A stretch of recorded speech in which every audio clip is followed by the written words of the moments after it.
स्वागत है आपका हमारे YouTube चैनल स्टडी हेडलाइंस पर।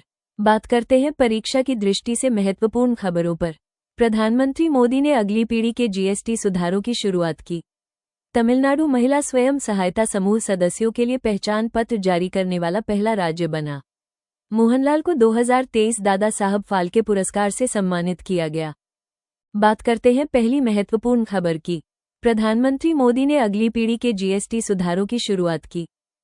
प्रधानमंत्री नरेंद्र मोदी ने 22 सितंबर 2025 से प्रभावी अगली पीढ़ी के जीएसटी सुधारों की घोषणा की, जिसमें केवल 5% और 18% स्लैब होंगे, जिससे कम लागत, अधिक बचत और एमएसएमई को समर्थन का वादा किया जाएगा। संबोधन की मुख्य बातें। प्रधानमंत्री ने इन सुधारों को नागरिक केंद्रित और भारत की आर्थिक यात्रा में एक ऐतिहासिक कदम बताया। नई जीएसटी संरचना। केवल 5% और 18% स्लैब रहेंगे। कम लागत। रोजमर्रा की वस्तुएं जैसे भोजन, दवाएं, साबुन, टूथब्रश, टूथपेस्ट, स्वास्थ्य और जीवन बीमा पर अब 0% या 5% कर लगेगा। बचत महोत्सव। जीएसटी और आयकर सुधारों के कारण नागरिकों को प्रतिवर्ष 2.5 लाख करोड़ रुपए से अधिक की बचत होने की उम्मीद है। एमएसएमई को सहायता। छोटे व्यवसायों, कुटीर उद्योगों और उद्यमियों की सहायता के लिए सरलीकृत कर संरचना। स्वदेशी प्रोत्साहन। आत्मनिर्भरता को बढ़ावा देने के लिए नागरिकों को भारत में निर्मित उत्पादों को खरीदने और बेचने के लिए प्रोत्साहित किया गया। अगली पीढ़ी के जीएसटी सुधारों के लाभ। नागरिकों के लिए सस्ती आवश्यक वस्तुएं और सेवाएं।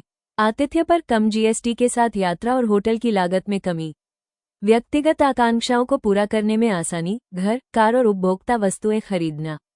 एमएसएमई और लघु व्यवसायों के लिए कम कर बोझ, उत्पादन और बिक्री को प्रोत्साहन। वैश्विक बाजारों में भारतीय उत्पादों की उच्च प्रतिस्पर्धात्मकता।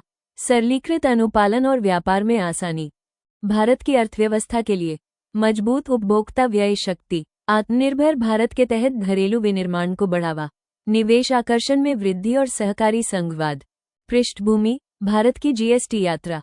प्रधानमंत्री मोदी ने 2017 के ऐतिहासिक जीएसटी सुधार को याद किया, जिसने ऑक्ट्रॉय, एंट्री टैक्स, वैट और सर्विस टैक्स जैसे कई करों के जटिल जाल को एक राष्ट्र, एक कर की अवधारणा से बदल दिया।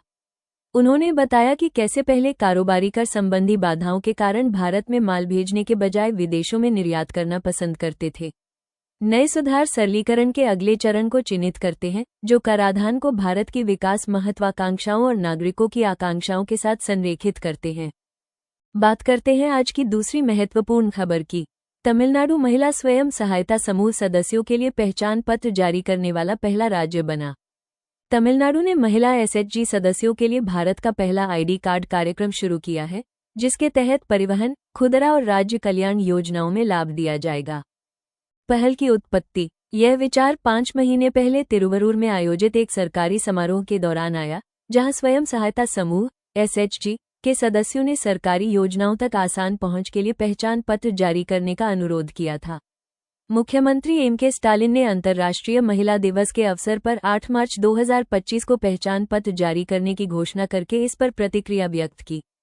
तमिलनाडु, जिसने 1989 में भारत में स्वयं सहायता समूह आंदोलन की शुरुआत की थी, ने अब एक बार फिर आधिकारिक पहचान पत्र जारी करके एक मिसाल कायम की है, जिससे स्थानीय विकास और महिलाओं के नेतृत्व वाली आर्थिक गतिविधियों में स्वयं सहायता समूहों की भूमिका को और अधिक वैधता मिल गई है।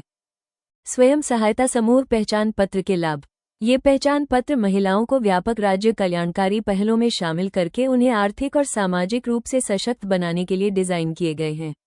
उप मुख्यमंत्री उदयनिधि ने इसके कई प्रमुख लाभों का उल्लेख किया। अपना सामान ले जाने वाले स्वयं सहायता समूह के सदस्यों के लिए सरकारी बसों में 100 किलोमीटर तक की निःशुल्क यात्रा। आवेन, कोऑप्टेक्स और मुधलवर मारुंदगम, मुख्यमंत्री मेडिकल स्टोर के माध्यम से बेचे जाने वाले उत्पादों पर विशेष छूट। कल्याणकारी योजनाओं और राज्य समर्थित बाजारों तक आसान पहुंच।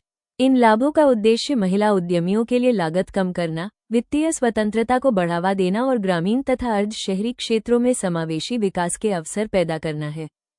तथ्य। प्रक्षेपण तिथि 16 सितंबर 2025 लॉन्च किया गया। डिप्टी सीएम उदयनिधि स्टालिन राज्य तमिलनाडु लाभार्थी महिला स्वयं सहायता समूह एसएचजी सदस्य वितरित ऋण राशि 3,500 करोड़ रुपए। बात करते हैं आज की आखिरी खबर की। मोहनलाल को 2023 दादा साहब फाल्के पुरस्कार से सम्मानित किया गया। मलयालम सुपरस्टार मोहनलाल को 23 सितंबर 2025 को 71वें राष्ट्रीय फिल्म पुरस्कार समारोह में दादा साहब फाल्के पुरस्कार 2023 से सम्मानित किया जाएगा। मोहनलाल का सिनेमाई सफर। मोहनलाल का करियर 4 दशकों से भी ज्यादा लंबा है, जिसकी शुरुआत उनके पुराने सहयोगी प्रियदर्शन द्वारा निर्देशित फिल्म थिरुनोत्तम 1978 से हुई थी। तब से उन्होंने 400 से ज्यादा फिल्मों में अभिनय किया है और खुद को भारतीय सिनेमा के सबसे प्रभावशाली व्यक्तित्वों में से एक के रूप में स्थापित किया है। पुरस्कार और मान्यताएं। पद्मश्री 2001 और पद्म भूषण 2019 भारत के शीर्ष नागरिक सम्मान। 5 राष्ट्रीय फिल्म पुरस्कार, जिनमें शामिल हैं 2 सर्वश्रेष्ठ अभिनेता पुरस्कार, विशेष जूरी उल्लेख और विशेष जूरी पुरस्कार, निर्माता के रूप में सर्वश्रेष्ठ फीचर फिल्म, विभिन्न श्रेणियों में 9 केरल राज्य फिल्म पुरस्कार। उल्लेखनीय प्रदर्शन। उनकी यादगार भूमिकाओं में शामिल हैं नामुक्का पार्कन मुंथिरिथोप्पुकल, किरीदम, दशरथम, भारतम, वानप्रस्थम, मणिचित्राथाजु और थजवाराम। मलयालम सिनेमा से परे। यद्यपि मोहनलाल का मूल मलयालम सिनेमा में है, उन्होंने अन्य भारतीय भाषाओं में भी अभिनय किया है। मणिरत्नम की तमिल फिल्म इरुवर 1997, रामगोपाल वर्मा द्वारा हिंदी अपराध नाटक कंपनी 2002, तेलुगु ब्लॉकबस्टर जनता गैराज 2016।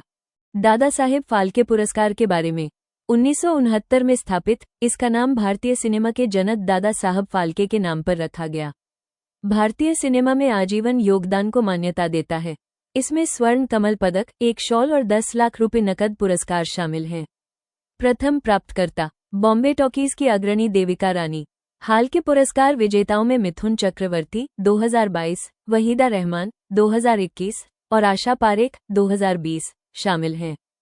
तथ्य। पुरस्कार दादा साहब फाल्के पुरस्कार 2023। प्राप्तकर्ता मोहनलाल, मलयालम सुपरस्टार। समारोह 71वें राष्ट्रीय फिल्म पुरस्कार। प्रस्तुति की तिथि 23 सितंबर 2025। पहली फिल्म थिरुनोट्टम 1978।